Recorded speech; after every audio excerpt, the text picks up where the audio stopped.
On a l'habitude de penser que le cercle de couture, secret du Hollywood doré, un réseau clandestin d'actrices non conventionnelles comme Greta Garbo et Marlène Dietrich, était un club élitiste de liberté. Mais la réalité, c'est bien plus effrayante. C'était un bunker bâti sur une peur animale et une hypocrisie glaciale. Et il n'y avait qu'une seule femme qui a regardé ces règles et les a déchirées en morceaux. Tallulah Bankhead. Elle ne portait pas de sous-vêtements, jurait comme un charretier et refusait de cacher sa vraie nature. Et pour cette honnêteté, le cercle de couture l'a détestée. Et le système des studios a lancé une opération froide et calculée. Ils ne se sont pas contentés de licencier une actrice géniale. Ils l'ont méthodiquement transformée en une femme ridicule.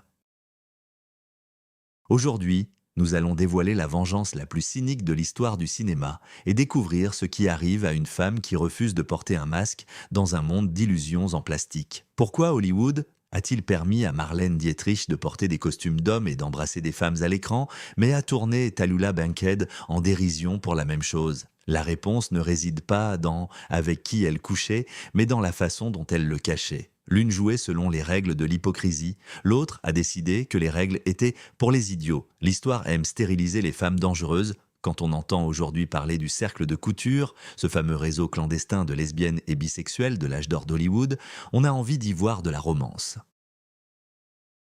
On imagine un club élitiste secret où les stars de premier plan pouvaient être elles-mêmes en toute sécurité. On se peint une image idyllique de solidarité féminine contre un patriarcat impitoyable.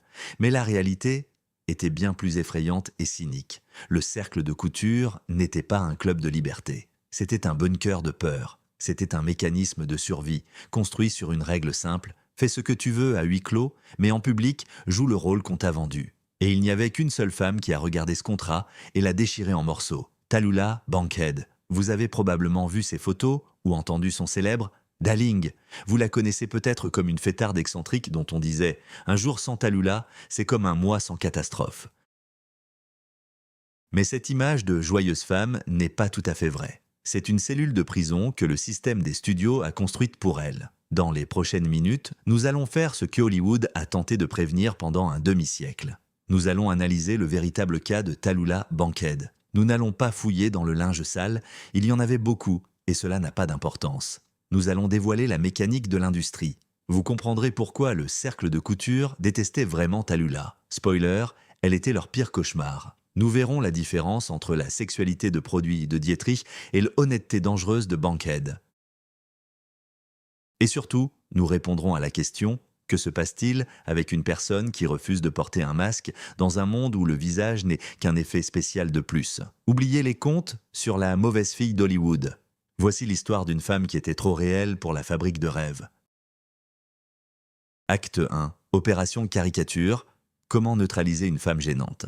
Pour comprendre comment Hollywood a détruit Tallulah Bankhead, il faut d'abord se débarrasser de l'illusion que c'était un accident. On a l'habitude de penser que la chute des stars est due à leurs démons personnels. Alcool, drogue, amour raté. On aime croire que Tallulah s'est perdue dans l'alcool ou qu'elle a gâché son talent. Mais c'est un mensonge qui arrange le système. Tallulah Bankhead n'est pas tombée. On l'a fait chuter, méthodiquement, froidement, avec une cruauté calculée. Ce n'était pas une série d'erreurs, mais une opération spéciale. Une opération pour transformer une actrice dramatique de génie en une bouffonne de foire. Revenons au point de départ. Quand Tallulah est arrivée à Hollywood après son triomphe sur la scène londonienne, elle n'était pas cette scandaleuse. Elle était une reine. Fille du président de la Chambre des représentants des États-Unis, petite fille de sénateur, elle avait le sang politique de l'Amérique dans ses veines. Elle était cultivée, avait une langue acérée et possédait un magnétisme scénique qui faisait pleurer de joie les critiques à Londres. Le studio Paramount ne l'a pas simplement engagée. Ils lui ont offert un contrat qui devait faire d'elle la réponse à Marlène, Dietrich et Greta Garbo. Les enjeux étaient de taille. Mais très vite, les patrons du studio ont compris qu'ils avaient commis une erreur fatale. Ils n'avaient pas acheté une actrice. Ils avaient laissé entrer dans leur atelier stérile un animal sauvage qui refusait de se soumettre. Dans le système des studios des années 30, il y avait un algorithme clair pour créer une star. La personnalité de la personne était effacée et un mythe était érigé à sa place. On changeait le nom, on réécrivait la biographie, on arrachait les dents pour en mettre de nouvelles, on relevait la ligne des cheveux par électrolyse. Et surtout, on signait un code moral. Vous pouviez être qui vous vouliez dans la chambre à coucher, mais en public, vous apparteniez au studio. Tallulah Bankhead a commis l'impardonnable. Elle a refusé de passer par ce tapis roulant de dépersonnalisation. Elle ne se contentait pas de violer les règles, elle ignorait leur existence même. Et le problème n'était pas qu'elle buvait ou couchait avec des femmes et des hommes. Le problème était qu'elle le faisait avec une nonchalance aristocratique sans demander la permission. Pour Mayer et les autres patriarches d'Hollywood, ce n'était pas simplement un défi à l'autorité. C'était une menace économique. Si le public voyait qu'une star pouvait être une personne réelle, vivante, vicieuse et complexe, sans le filtre du studio, toute la magie du cinéma s'effondrerait. Le public devait croire aux contes de fées. Et Tallulah était une chronique documentaire du chaos. Alors, le système a activé le protocole de défense. Si on ne peut pas faire taire une personne, elle est trop connue, et qu'on ne peut pas la licencier discrètement, elle a des relations trop puissantes à Washington, il reste une troisième voie, la marginalisation par la caricature. Ça fonctionne ainsi, vous prenez les traits les plus marquants, les plus dangereux d'une personne, et vous en augmentez le volume jusqu'à l'absurde, jusqu'à ce qu'il cesse d'inspirer le respect et commence à susciter le rire. La peur d'une femme forte doit être transformée en moquerie d'une folle. Regardez comment les médias ont commencé à changer le récit autour d'elle. Au début des années 30, les gros titres criaient au son talent, la comparant à Sarah Bernhardt. Au milieu des années 30, le focus s'est déplacé exclusivement sur son excentricité. Les journalistes, ces chiens de garde du système des studios, ont cessé d'écrire sur son jeu. Ils ont commencé à écrire sur ses frasques. Le célèbre Darling, chéri, qu'elle utilisait pour s'adresser à tout le monde, est devenu le premier clou dans le cercueil de sa carrière sérieuse. En réalité, c'était une habitude de mondaine, un moyen de cacher le fait que, à cause de sa myopie et du flot constant de gens, elle ne reconnaissait souvent pas ses interlocuteurs. C'était un bouclier social. Que firent les médias? Ils en firent un mème. Darling est devenu synonyme de femme ivre, débauchée, qui ne se souvient pas des noms parce que son cerveau est embrumé par le gin. D'une nuance aristocratique, ils ont fait un symptôme de dégradation. Ensuite, sa sexualité. Tallulah ne cachait pas qu'elle ne portait pas de sous-vêtements. Pour elle, c'était une question de confort et de liberté personnelle, une révolte contre les corsets et les conventions de l'époque victorienne dans laquelle elle avait grandi. Mais Hollywood en a fait une blague salace. La phrase légendaire, attribuée à diverses personnes mais toujours concernant Tallulah, disait « Je ne sais pas qui est cette femme, mais par pitié, mettez-lui une culotte. Vous sentez la différence ? Marlène Dietrich en costume masculin, c'est l'un mystérieux et le stylé. Tallulah, sans sous-vêtements, c'est l'un vulgaire et le sale. » Pourtant, en essence, les deux femmes défièrent les normes de genre, mais Dietrich se laissait emballer comme un fétiche. Tallulah, elle, était effrayante de réalité. Les studios ont commencé à saboter sa filmographie. C'est le moment le plus cynique de l'opération. Voyant qu'elle ne se laissait pas contrôler, on a cessé de lui donner des rôles nécessitant de la profondeur. On a commencé à la faire jouer dans des films qui exploitaient son image scandaleuse, pas son éventail d'actrices. On lui proposait des rôles de femmes déchues, d'hystériques, de mondaines au destin tragique. Le système disait « Tu veux être mauvaise ? Parfait, nous allons te vendre comme un monstre. » Souvenez-vous du film d'Hitchcock, Lifeboat. C'est sans doute son meilleur rôle au cinéma. Elle y joue Connie Porter, une journaliste cynique, forte, complexe. Elle est magnifique dans ce film. Elle vole chaque scène, mais de quoi parler la presse après la sortie du film? Pas de son jeu. Ils discutèrent des rumeurs selon lesquelles, sur le plateau, elle était encore sans sous-vêtements et que les membres de l'équipe devaient détourner les yeux maladroitement quand elle montait les escaliers. Même quand elle livrait une performance géniale, la machine de propagande ramenait tout à ses sous-vêtements. Ce n'est pas un hasard. C'est une tactique de dévalorisation. Vous ne pouvez pas percevoir quelqu'un comme un grand artiste si on vous force à ne penser à lui que comme un objet de plaisanterie salace. Et ici, nous arrivons à l'étape la plus effrayante de l'opération caricature. Tallulah, étant une femme extrêmement intelligente, voyait tout cela. Elle comprenait ce qui se passait. Mais au lieu de se cacher ou d'essayer de devenir une bonne fille, ce qui était contraire à sa nature, elle a décidé de jouer le tout pour le tout. Elle a commencé à jouer le jeu de la caricature. C'était un mécanisme de défense tragique. Vous voulez me voir comme une clownesse folle? Très bien, je serai la clownesse la plus bruyante, la plus ivre, la plus insupportable que vous ayez jamais vue. Mais je le ferai à mes conditions. Elle a transformé sa personnalité publique en performance. Elle allait à des émissions de radio et disait des choses qui faisaient blanchir les censeurs en une seconde. Elle a transformé sa vie en un spectacle sans fin d'un seul acteur, où elle était à la fois réalisatrice, protagoniste et victime.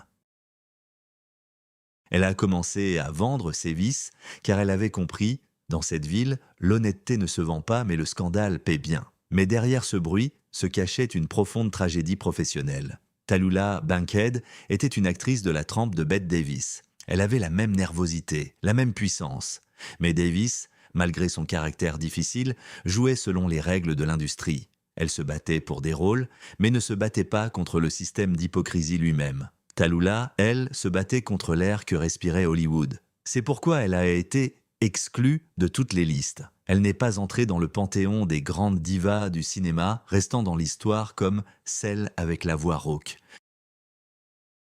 Le système ne pouvait pas lui permettre de devenir une icône, car une icône est un modèle à suivre. Et imiter Tallulah, c'est détruire la base même du contrôle social. Le Sewing Circle, dont nous parlerons plus tard, a observé cette destruction avec horreur. Pour les lesbiennes et bisexuelles d'Hollywood, Garbo, Hepburn, Stanwyck, le destin de Tallulah est devenu un manuel. Regarde ce qui arrive si tu ouvres la bouche. Regarde comment ils te détruiront, même si tu es un génie. Tallulah est devenue un épouvantail dans le champ de la moralité hollywoodienne. Sa destruction était un signal pour toutes les autres. Restez silencieuses, chuchotez dans vos clubs fermés, portez des masques. Parce que si vous essayez de vivre à visage découvert, nous transformerons votre visage en masque de clown, impossible à retirer.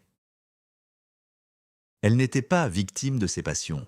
Elle était victime de son refus de les cacher. Dans un monde où la honte était l'outil principal de contrôle, l'absence de honte de Tallulah était un acte révolutionnaire. Et la révolution a été réprimée, non pas en exécutant le révolutionnaire, mais simplement en le rendant ridicule. À la fin des années 40, l'opération caricature était achevée. Le monde avait oublié la grande actrice Tallulah Bankhead. Le monde ne connaissait que le personnage nommé Tallulah, une blague ambulante, un toast à une fête, une plaisanterie radiophonique. La femme qui aurait pu jouer Hamlet a fini par jouer une parodie d'elle-même dans des talk-shows de bas étage. Mais sous les couches de maquillage et de bravade alcoolisée, sous le rire tonitruant qui faisait trembler les verres, se cachait une vérité qui effrayait le Sewing Circle plus que la police des mœurs. Et de cette vérité, qui faisait de Tallulah une paria même parmi les Heusiens, nous devons parler maintenant. Acte 2. L'antimatière du cercle de couture. Si la première partie de notre histoire portait sur la manière dont la machine patriarcale d'Hollywood a neutralisé Tallulah Bankhead, la deuxième est bien plus complexe et inconfortable. Elle concerne non pas ses ennemis, mais ceux qui, théoriquement, auraient dû être ses alliés. Nous pénétrons dans le territoire du cercle de couture, une société secrète qui, selon le mythe moderne, aurait dû accueillir Tallulah comme sa reine. Mais la réalité fracasse ce mythe à coups de masse. Tallulah Bankhead n'était pas une icône pour le cercle de couture, mais un élément radioactif. Elle était l'antimatière de leur univers soigneusement construit. Et pour comprendre la profondeur de la tragédie de Tallulah, nous devons ôter le voile romantique du concept même de cercle de couture. Soyons honnêtes, le cercle de couture, terme attribué à la grande Alla Nazimova, n'a jamais été un réseau féministe clandestin ou un quartier général de résistance. C'était un mécanisme d'adaptation, un système de sécurité collective bâti sur la peur. Les lesbiennes et bisexuelles de l'âge d'or, de Greta Garbo à Katharine Hepburn, avaient conclu un pacte tacite avec le diable de l'industrie. Les termes du pacte étaient simples. Nous vous offrons notre talent et des recettes au box-office. Et vous, studio, faites semblant de croire en notre hétérosexualité tant que nous respectons le code Hayes. Le mot-clé ici était « respectons ». Les membres du cercle de couture étaient des maîtres du cryptage. Leur survie dépendait des codes. Des violettes à la boutonnière, des costumes pantalons présentés comme mode européenne excentrique. L'utilisation de pronoms masculins dans les lettres privées. Des mariages bostonnais. La vie de ces femmes était une performance virtuose de dualité. Elles avaient créé une réalité parallèle où tout se disait par allusion, regard, silence. C'était une zone de silence où une voix forte signifiait la mort de la carrière. Et dans ce silence feutré, où chaque son était étouffé par des tapis de mensonges, Tallulah Bankhead faisait irruption. Elle ne se contentait pas de parler fort. Elle parlait littéralement. Tallulah commettait un crime contre la logique même du cercle. Elle refusait d'utiliser les codes. Dans un monde où l'amour pour une femme était appelé « amitié exaltée », Tallulah appelait les choses par leur nom avec un vocabulaire qui faisait rougir les dockers.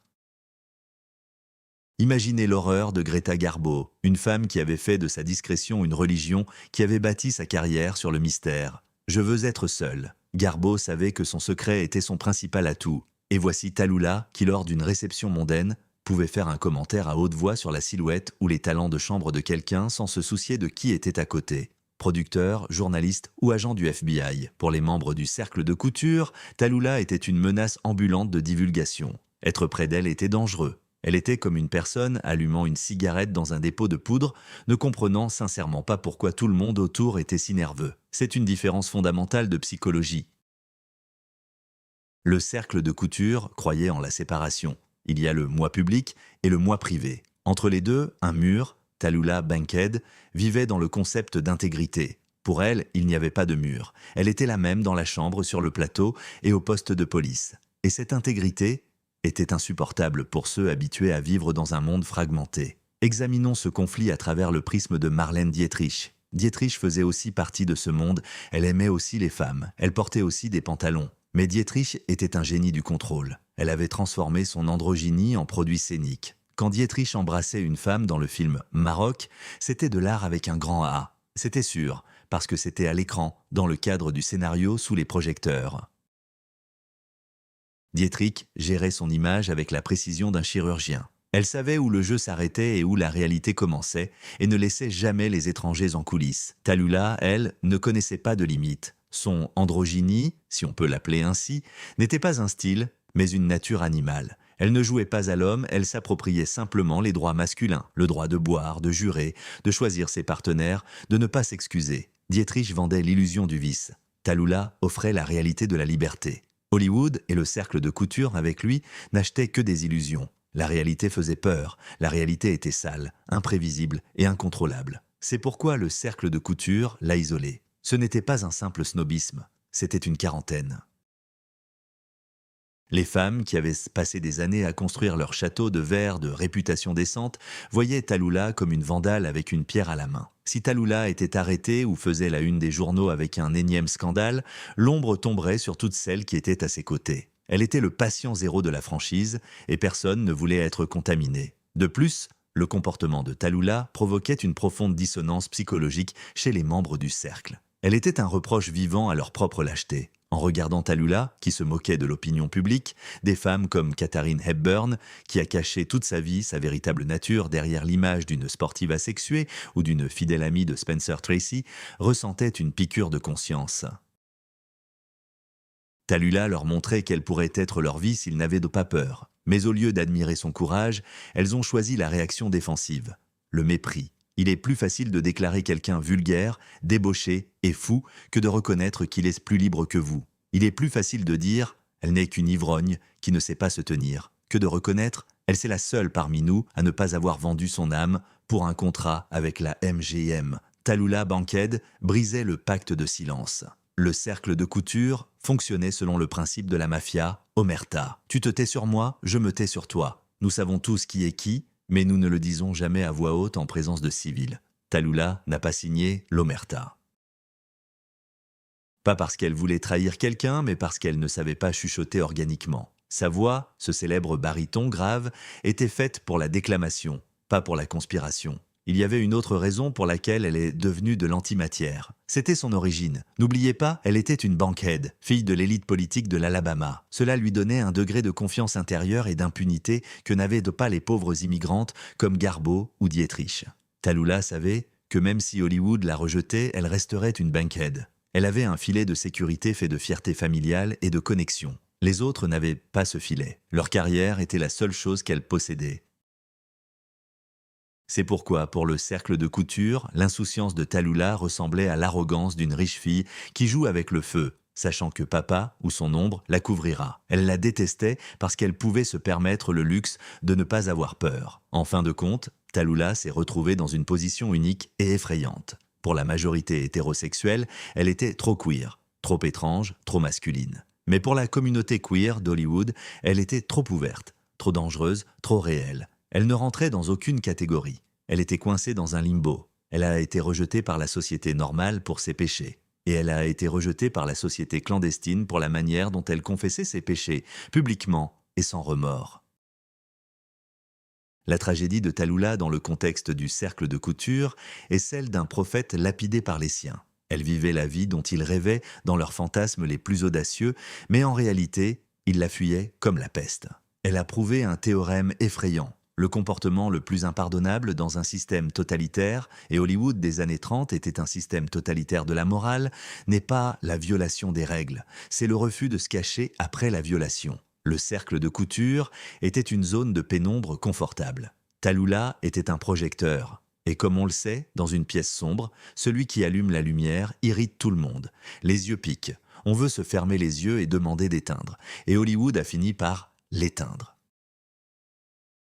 Mais avant de passer à la manière dont elle s'est éteinte, nous devons décortiquer une autre couche de ce gâteau complexe. Nous devons comprendre pourquoi la nature même de sa personnalité rendait fou les marketeurs des studios. Pourquoi elle ne pouvait être vendue ni comme une femme fatale, ni comme un gars sympa. Nous passons à l'anatomie de la boîte de Pandore qu'elle a ouverte. Acte 3. Boîte de Pandore, pourquoi elle ne pouvait être classifiée. Le Hollywood de l'âge d'or n'était pas qu'une usine à rêves, c'était surtout un immense centre de tri. Imaginez un entrepôt gigantesque où chaque personne est un produit à emballer, étiqueter et ranger sur la bonne étagère. Le système fonctionnait à merveille car il était binaire. Une femme à l'écran pouvait être une sainte, Mary Pickford, victime innocente, mère. Une pécheresse, Theda Bara, femme vent, séductrice qui finit par mourir ou se repentir. Plus tard, des nuances sont apparues, la bonne copine, Carole Lombard, la déesse froide, Greta Garbo, la sirène exotique, Marlène Dietrich. Mais la règle restait de faire. Un acteur, un rôle, le spectateur, en achetant son billet, devait savoir exactement ce qu'il allait voir. On ne va pas voir un film avec Shirley Temple en s'attendant à un massacre sanglant. On ne va pas voir un film avec Mae West en espérant y trouver de la piété monacale. Tallulah Bankhead était un désastre pour cette logistique. Elle était un bug dans la matrice du marketing des studios. Elle ne rentrait dans aucune catégorie. Elle incarnait des caractéristiques mutuellement exclusives. Les producteurs la voyaient comme une belle femme aux yeux langoureux, aux cheveux somptueux et au corps fait pour la soie. Extérieurement, elle était l'héroïne romantique parfaite. Parfait, pensait-il. Nous allons la vendre comme la nouvelle icône de la féminité. Mais dès qu'elle ouvrait la bouche, l'illusion explosait. De la gorge de cette poupée de porcelaine sortait une voix grave. Pas juste une voix basse comme Lorraine Bacall, mais un baryton rugissant enfumé, qui sonnait comme celui d'un camionneur venant de gagner au poker. C'était le premier niveau de dissonance, un conflit audiovisuel. Le cerveau humain cherche l'harmonie. Si on voit un ange, on s'attend à entendre une harpe.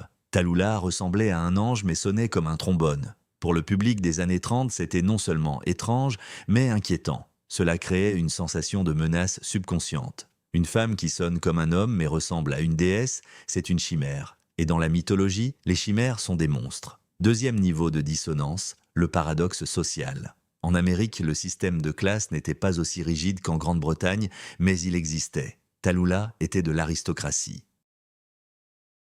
Les Bankhead étaient une famille royale du Sud. Son père était président de la Chambre des représentants. Son oncle était sénateur. Elle a grandi dans les couloirs du pouvoir. Elle avait des manières impeccables quand elle voulait les montrer. Elle savait quelle fourchette utiliser pour les huîtres et pouvait discuter de géopolitique avec Churchill. Mais son comportement était celui d'une fille des docks.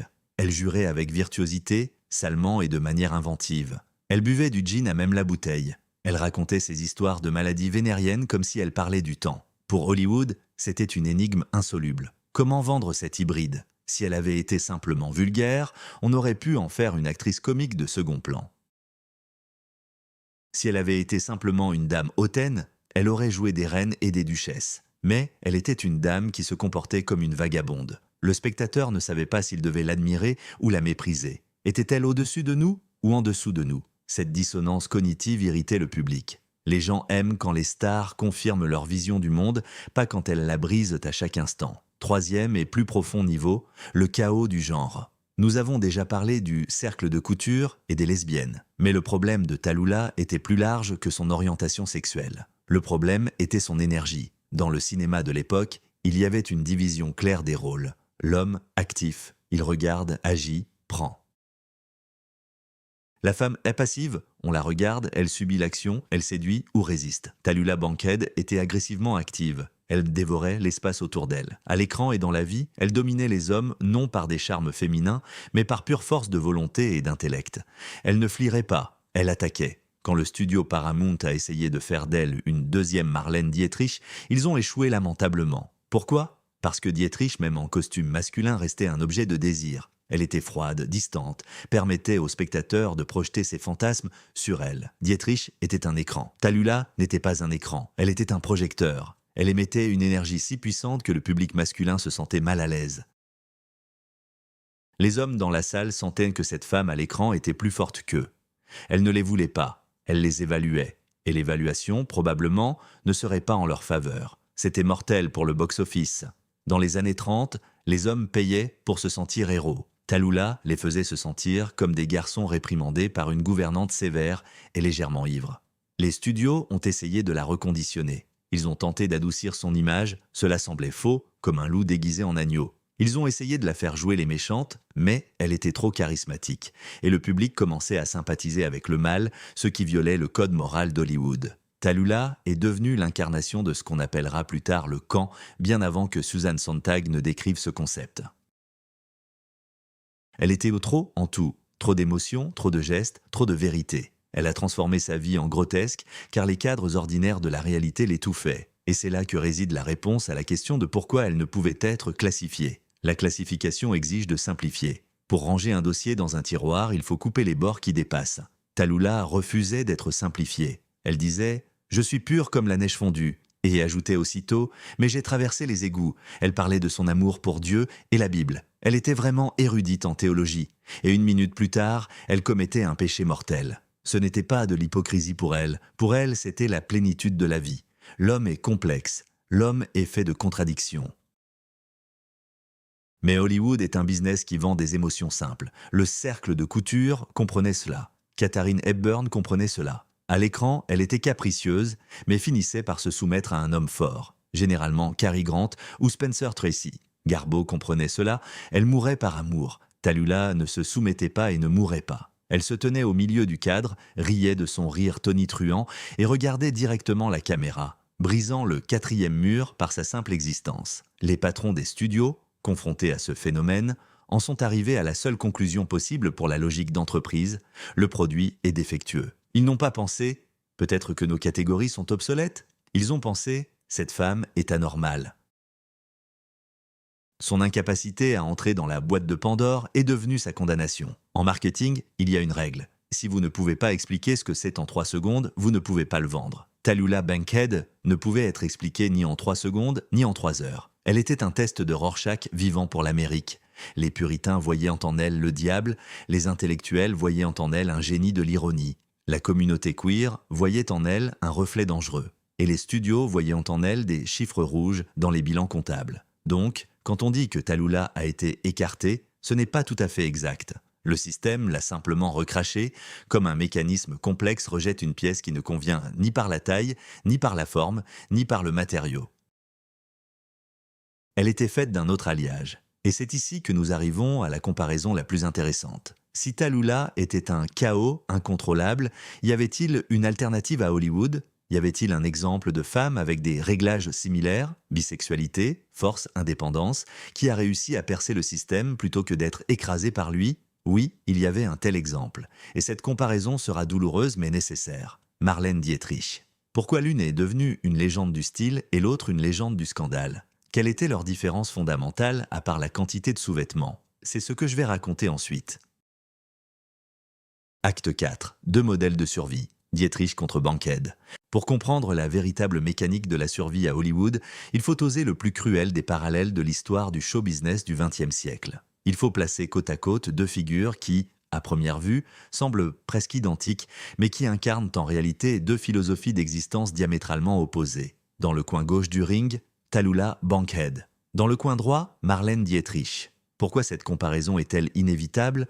Parce que leurs points de départ étaient étonnamment similaires. Toutes 2 possédaient des voix graves et hypnotiques. Toutes 2 étaient bisexuelles et célèbres pour leur liaison avec des femmes. Toutes 2 méprisaient le rôle traditionnel de femme au foyer. Toutes 2 portaient des pantalons, risquant l'arrestation pour usurpation d'identité masculine. Toutes 2 étaient des icônes de style. Mais le résultat de leur vie fut diamétralement opposé. Marlène Dietrich est morte en déesse, enveloppée dans le mythe qu'elle avait elle-même créé. Elle est restée dans l'histoire comme le symbole d'une rébellion élégante. Tallulah Bankhead est morte, connue comme une héroïne de tabloïd dont le nom est devenu synonyme de chaos. Quelle est la différence ? Pourquoi le système a-t-il canonisé l'une et crucifié l'autre ? La réponse tient en un mot, contrôle. Marlène Dietrich n'était pas simplement une actrice, elle était l'ingénieure de son image. Elle était la technologue de sa propre gloire. Dietrich comprenait la règle d'or d'Hollywood. La réalité est ennuyeuse, seule l'illusion se vend. Tout ce que faisait Dietrich était une performance calculée. Sa rébellion était soigneusement mise en scène. Souvenez-vous de son célèbre smoking dans le film Maroc, 1930. Elle monte sur scène en habit, chante une chanson, puis embrasse une femme dans le public. C'était un choc. C'était un scandale. Mais c'était un scandale esthétique. Dietrich a présenté le sous-texte lesbien comme un art élevé. Elle l'a fait dans le cadre d'un plan, sous une lumière parfaite. Elle savait mieux que beaucoup d'opérateurs comment mettre en valeur ses pommettes, dans un costume impeccablement taillé. Dietrich a transformé sa sexualité en une marchandise exotique. Elle disait au public « Regardez, je joue l'homme, n'est-ce pas mystérieux? N'est-ce pas stylé ?» Elle a créé une distance sécuritaire entre elle et le public. Le spectateur comprenait « C'est du cinéma, c'est un jeu. » C'est le chic européen. Et maintenant, regardons Tallulah Bankhead. Tallulah ne jouait pas l'homme et ne portait pas de smoking comme un costume de scène. Elle portait des vêtements d'homme parce qu'elle se sentait à l'aise ainsi à la campagne ou en soirée. Quand Tallulah embrassait des femmes ou des hommes, elle ne le faisait pas sous les projecteurs pour créer une belle image. Elle le faisait parce qu'elle en avait envie. La différence entre elles, c'est la différence entre l'érotisme et la pornographie, au sens philosophique. Dietrich, c'est l'érotisme. Allusion, voile, jeu d'ombre, promesse de mystère. Bankhead, c'est la pornographie de la réalité. Tout est exposé, sans filtre, avec sueur, odeur d'alcool et jurons. Hollywood adore l'érotisme car il est sûr. L'érotisme laisse place à la fantaisie. Hollywood déteste la pornographie de la réalité, car elle tue la magie. Elle est trop naturaliste. Dietrich comprenait que la star n'est pas une personne, c'est un objet, et elle a poli cet objet toute sa vie. Elle était une professionnelle absolue de la discipline. Elle arrivait sur le plateau à l'heure, connaissait ses répliques, connaissait les répliques de son partenaire, savait où se trouvait la caméra. Elle était un soldat de l'industrie. Son cercle de couture était un club élitiste fermé, où l'entrée se faisait uniquement sur invitation. Elle protégeait sa vie privée avec la férocité d'un cerbère, créant un vide d'informations que le public remplissait d'admiration. Tallulah Bankhead était l'antidiscipline. Pour elle, la vie et la scène étaient un flux de conscience unique. Elle ne faisait pas de distinction. Ici, je travaille, là, je vis. Elle jouait 24 heures sur 24, mais elle jouait elle-même. Elle pouvait interrompre un tournage parce qu'elle avait la gueule de bois. Elle pouvait se disputer avec un réalisateur parce qu'il était un idiot. Elle pouvait dire à un journaliste ce qui poussait ensuite les agents de relations publiques du studio au désespoir. Tallulah a commis une erreur fatale. Elle s'est rendue accessible. Dietrich était une déesse inaccessible sur un piédestal. Pour la voir, il fallait lever les yeux. Tallulah était la femme qui s'asseyait avec vous au comptoir du bar et racontait une blague salace. Elle est descendue au niveau du public. Et quand une déesse descend dans la foule cesse de prier et commence à se familiariser. C'est pourquoi Tallulah est devenue drôle. Le rire est une réaction à ce que nous ne respectons pas ou ne craignons pas. Personne ne riait de Dietrich. On pouvait la craindre, on pouvait la détester, mais on ne riait pas d'elle. Elle était trop majestueuse. Tallulah, elle, a permis au public de voir ses coutures, ses fissures, sa vulnérabilité. Considérons leur rapport à l'âge, c'est aussi une partie de la stratégie de survie. Dietrich combattait le temps comme un ennemi personnel. Lift, les célèbres bandes de lifting cachées sous sa perruque, régime strict, contrôle de la lumière. Quand elle a compris qu'elle ne pouvait plus maintenir l'illusion de la jeunesse éternelle, elle a simplement disparu. Elle s'est enfermée dans son appartement à Paris et ne s'est plus montrée en public les 12 dernières années de sa vie. Elle voulait que le monde se souvienne d'elle parfaite. Elle a protégé sa marque jusqu'à son dernier souffle. Tallulah vieillissait aux yeux de tous. Elle ne cachait pas ses rides, ses poches sous les yeux, ses mains tremblantes. Au contraire, elle a fait de son déclin une partie du spectacle. Dans ces dernières années, elle a joué dans des films d'horreur, comme Didi My Darling, où elle incarnait des vieilles folles. Elle a permis au public de voir la décomposition. Pour Hollywood, c'était répugnant. C'était une violation du contrat. Nous te payons pour la beauté et tu nous montres la mort. Mais pour l'histoire de l'art, l'acte de Tallulah était d'une honnêteté incroyable. Elle disait « Regardez, voilà ce que fait le temps, voilà ce que fait la vie. Je ne vais pas me cacher. » Dietrich a survécu parce qu'elle est devenue un symbole. Les symboles ne saignent pas. Les symboles ne s'enivrent pas. Les symboles ne se trompent pas. Bankhead a péri, professionnellement, parce qu'elle est restée humaine. Il y a un autre aspect, plus subtil, c'est le codage queer. Marlène Dietrich utilisait sa bisexualité comme un outil de pouvoir sur les hommes. Son message était « Je suis tellement bonne que je n'ai pas besoin des hommes, je suis autosuffisante ». Cela excitait les hommes, car c'était un défi qu'ils voulaient relever. Tallulah Bankhead utilisait sa sexualité comme un outil de liberté. Son message était « Je coucherai avec qui je veux et je me fiche de ce que vous en pensez ». Cela effrayait les hommes, car il n'y avait pas de jeu dans lequel ils pouvaient y gagner. Elle ne lançait pas de défis, elle ignorait simplement leurs règles. Au final, nous avons deux modèles. Le modèle Dietrich, l'adaptation par sublimation, prends ton anormalité, emballe-la dans de l'or, appelle ça art, garde tes distances, ne dis jamais la vérité si un beau mensonge fonctionne mieux. Résultat, gloire éternelle, statut de légende, mais solitude totale dans la cage dorée de son propre mythe. Le modèle Bankhead, la confrontation par l'ouverture. Jette ton anormalité à la figure, refuse l'emballage, dis la vérité, même si elle est à l'aide, rit plus fort que tout le monde. Résultat, réputation de scandaleuse, échec professionnel, mais liberté intérieure absolue pour laquelle il a fallu payer un prix terrible. Hollywood, ce grand menteur, a choisi Dietrich. Il a dit « Sois comme Marlène ». Code-toi joliment. Le cercle de couture a choisi Dietrich. Ils ont dit « Elle sait garder les secrets ». Tallulah est restée seule, pas parce qu'elle était pire, mais parce qu'elle était un miroir sans cadre. Les bords tranchants de ce miroir ont blessé tous ceux qui ont essayé de le prendre en main. Et cela nous amène à l'acte final. Que se passe-t-il avec une personne qui a renoncé aux deux principales devises de la société, l'hypocrisie et le conformisme? Comment se termine l'histoire d'une femme qui a choisi de vivre sa vie sans doublure, en direct, sans filet? Nous approchons du dénouement, du moment où le rire s'éteint et où il ne reste que le silence assourdissant d'une pièce vide. Acte 5, solitude dans une chambre vide.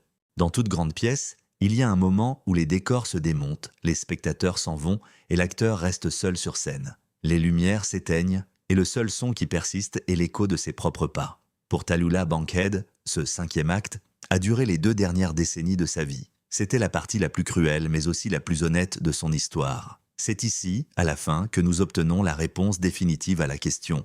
Quel est le prix de la liberté absolue dans un monde bâti sur des conventions? Nous sommes habitués au final stéréotypés des biographies des étoiles maudites. Déchéance, oubli, pauvreté, mort dans une flaque de vomi. C'est le cliché que les tabloïds nous servent pour que nous nous sentions mieux dans notre normalité sécurisée et ennuyeuse.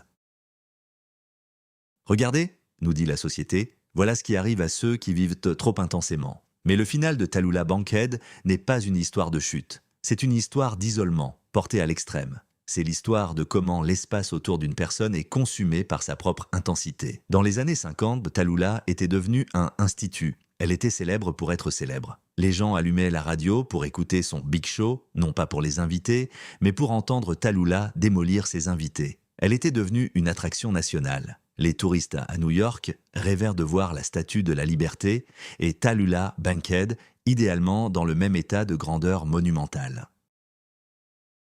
Mais derrière les portes closes de son appartement sur la 62e rue Est, régnait un silence assourdissant. Pourquoi est-elle restée seule? Pas parce que ses amis l'ont abandonnée, elle avait des centaines de connaissances. Son téléphone ne cessait de sonner. Sa maison était un carrefour pour les gays, les jeunes acteurs, les jazzmen et les simples passants. La tragédie résidait dans la qualité de cet entourage. Le cercle de couture, ces femmes qui auraient pu la comprendre, partager avec elle le fardeau de vivre avec ou sans masque, s'était depuis longtemps éloigné. Pour Garbo, Hepburn ou Crawford, fréquenter Tallulah dans les années 50 était un suicide réputationnel. Tallulah était devenue trop grotesque, trop imprévisible.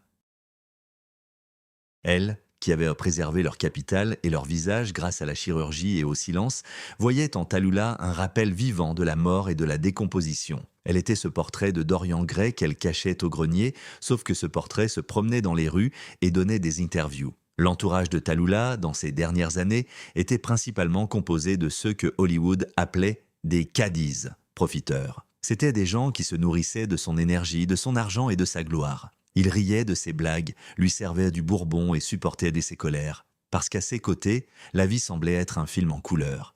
Mais ce n'était pas de l'amitié, c'était une symbiose parasite haute, Tallulah le savait.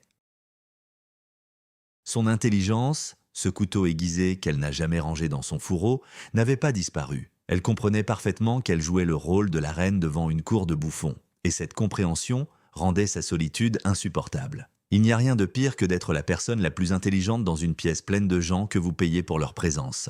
Son déclin physique est aussi devenu un acte public. L'emphysème pulmonaire, résultat de 50 années à fumer 100 cigarettes par jour, transformait chaque respiration en combat. Mais même là, elle a refusé la pitié. Elle n'a pas joué le rôle de la pauvre vieille malade. Quand on lui demandait comment elle allait, elle répondait avec l'humour noir d'un condamné. Elle a intégré sa toux dans son spectacle. Elle portait son corps détruit non pas comme des haillons, mais comme des cicatrices de guerre. Contrairement à Marlène Dietrich, qui s'est enfermée dans un appartement parisien pour que personne ne la voie vieille, Tallulah a continué à monter sur scène. Elle a joué dans le film d'horreur de série B Die Die, My Darling, 1965. Les critiques ont craché. La grande Bankhead s'est abaissée au niveau des films d'horreur bon marché, criaient les journaux. Mais si on regarde cela sans snobisme, on voit un acte de courage incroyable. Elle savait qu'elle avait l'air terrible, elle savait que le scénario était un déchet. Mais elle a continué à travailler, pourquoi? Parce que le travail était le seul endroit où elle se sentait vivante. Elle a préféré être un monstre ridicule à l'écran qu'un beau cadavre dans la mémoire. C'était son dernier doigt d'honneur à l'industrie obsédée par la jeunesse. Dans cette période tardive, il y a un épisode qui illustre parfaitement son essence. Pendant le tournage de ce film d'horreur, les producteurs ont essayé de la faire redoubler une phrase pour l'adoucir. Tallulah, à peine debout, râlant, mourante, a fait d'un scandale qui a duré 3 heures. Elle défendait la vérité du personnage. Dans un film de pacotille que tout le monde considérait comme un déchet, elle se battait pour l'intégrité artistique comme si elle jouait chez Tchekhov. Car pour elle, il n'y avait pas de petit rôle ou de corvée. Il n'y avait que la vérité du moment. Elle ne savait pas travailler à moitié, même quand elle était au bord de la tombe. L'accord final a retenti en décembre 1968. La grippe asiatique, compliquée par l'emphysème. Hôpital Saint-Luc. Habituellement, les derniers mots des grands sont mythifiés. On dit qu'ils se repentent ou voient que la lumière. Tallulah Bankhead est restée fidèle à elle-même jusqu'à la dernière seconde. La légende dit que ses derniers tomos distincts furent codéine, bourbon. Certains y verront la confirmation de sa dépravation.